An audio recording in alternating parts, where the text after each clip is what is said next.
An aerial display over a prized asset, the Suez Canal. This promotional video showcases the historic waterway, a source of national pride and revenue.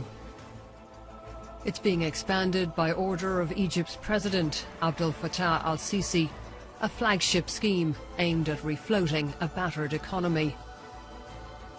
A second canal is being carved out of the desert.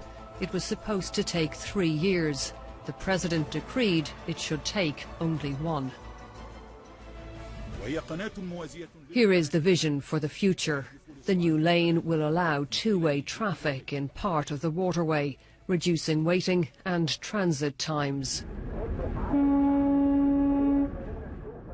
We were taken along the canal on a tugboat, seeing some of the works along the way.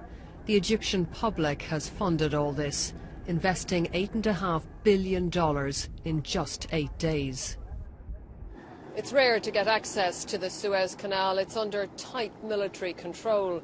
It has always been of huge strategic importance to Egypt, and it brings in badly needed hard currency.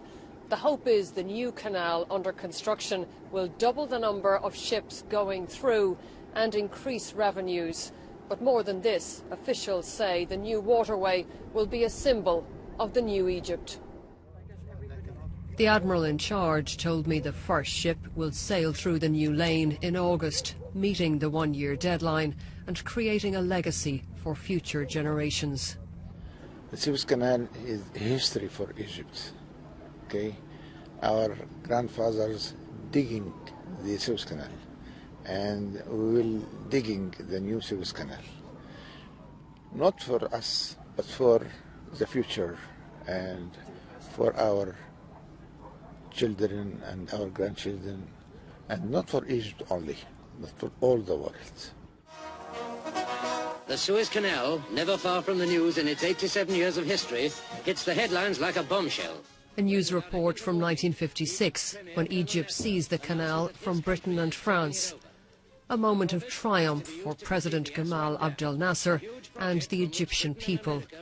The canal remains a symbol of national pride here, but experts say the money to expand it might be better spent elsewhere. In the case of the Suez Canal, it's a patriotic project, first of all, by developing something that people can feel proud of. And that's very difficult to quantify. From an economic point of view, it can be argued, and I think pretty well, that around $8 billion could have been better used on upgrading Egypt's infrastructure, of power stations, on upgrading the railway infrastructure, mass public transport in the cities, new trams, for example, new housing.